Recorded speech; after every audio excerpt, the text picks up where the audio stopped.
Hello, everybody. And this year, 2024, the first licensing exam has already finished. So in this video, we are going to discuss the personal passing experience with our guest.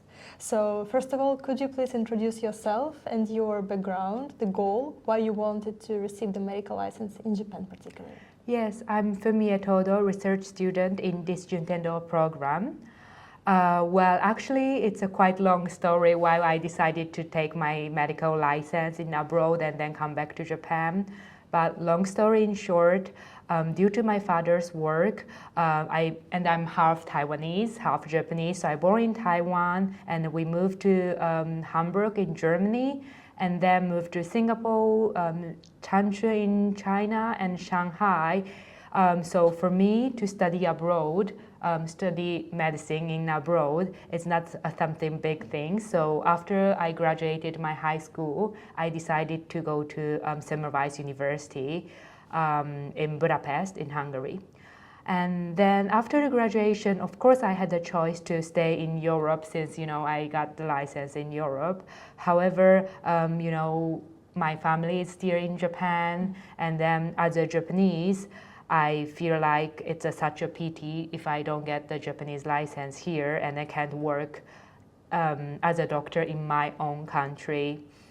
Of course, in the future, I do think about to go back to Europe, but it's not something right now. Maybe it's just first to get my specialization here in Japan, and then once I learn Japanese healthcare system, and then I kind of want to return to the Europe to share like Japanese excellent like medical techniques or system this time. Yeah. Wow. It's just in the future though. Wow, that's a very impressive story, I guess. And so, according to the exam, it is not the first time you're passing the test, but before we will move to this year exam, could you please share a little bit of the first time you took this exam? So maybe something you found especially challenging according to it? Yes. When I took my exam, first time it was last year, and then I just graduated from medical university. Our graduation was, I think, it was end of July, and then I fly back to Japan. It was around August, and the exam is in September. So I didn't have that much time to practice my Japanese. And unlike many Japanese students who graduated from Hungarian university, most of them have, how do I say it? Most of them grow up in Japan, so they have such a strong Japanese language background. However, I grew up in overseas, so in addition to learn like basic kanji or like a daily vocabulary, I had to learn the medical terminology, which was quite a tough thing to do in this short time. I think that was the reason for me. It didn't really go well for the first try. Yeah. I see. Thank you. So maybe it's not the easiest question to answer, but what about your feeling after the failing the first exam? How did you manage your state, your stress level, and something about this experience? Yes. Well, of course, when I failed the exam, I was really disappointed. Honestly, being Japanese and not having any trouble with daily communication, I never thought I would really fail the exam, to be honest, before taking the exam. However, the exam experience itself made me realize I need to analyze my weak point. For example, because I do speak like Japanese with my father, so I think the daily conversation wasn't the problem. But since I didn't go to the junior high school and elementary school in Japan, so for me the kanji was a bit weak point.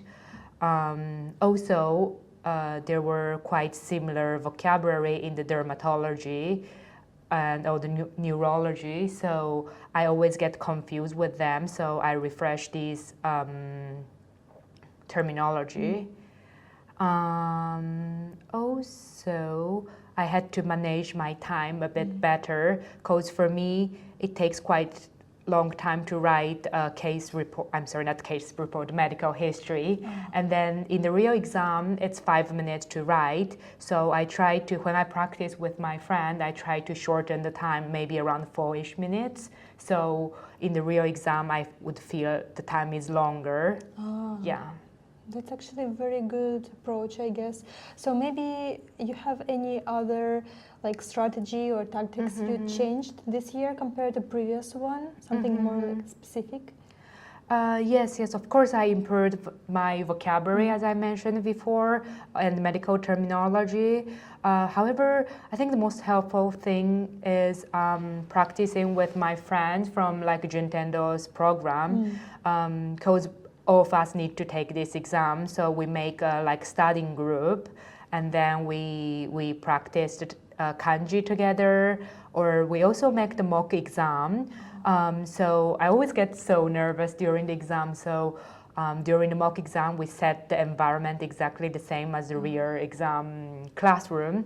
So there were like a mock mock patient there, a mock doctor there. So we do everything exactly the same as the real exam. And then after the mock exam, we check our medical history thing that we wrote down.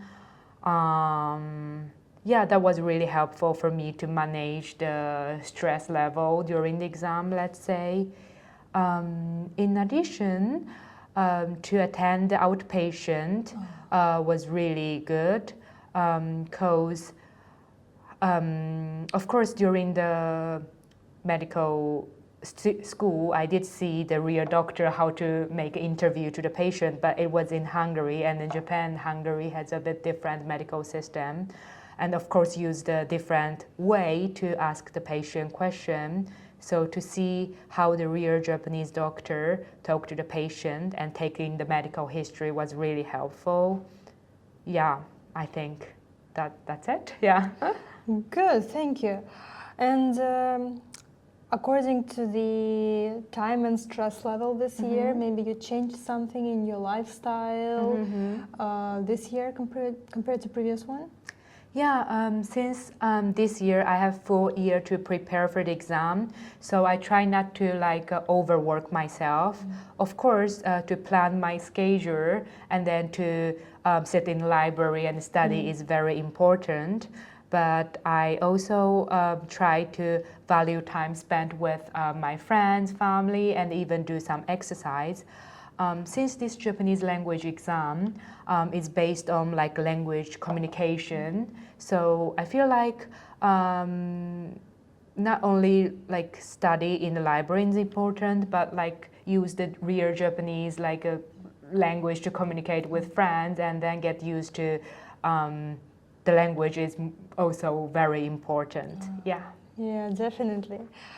Okay, and for the last question, I just would like you to share with our friends. Maybe you have something to say, some advices, some small points you want to notice for future doctors who will come to here. Well, I think it's important not to give up just after one just failure, because like failure is a good opportunity to identify your weakness.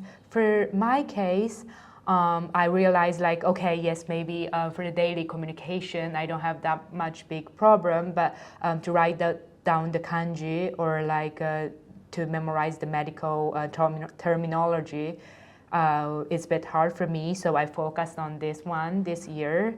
And also for this Japanese language exam, you can ask the health ministry to show your result. So like you can check which score is the lowest. Like for example, I got the 0 in my writing session. So I focus on to like prepare for that one this year. And also, this is someone who I really respected to say to me, but like life is not like short running, it's a marathon. So just don't like burn out yourself and keep like doing it. I think that's the most important thing that I would say it here. And actually, this Juntendo's University's program, or let's say this environment, is really helpful because this year I also asked someone who already passed last year to help me to prepare for the exam. So they give me some tips and some advice, and they help me to prepare for the exam, and we practice it together. I think these Juntendo's programs member can keep in touch and help each other in the future. And of course, I would love to help the student who will take the exam next year.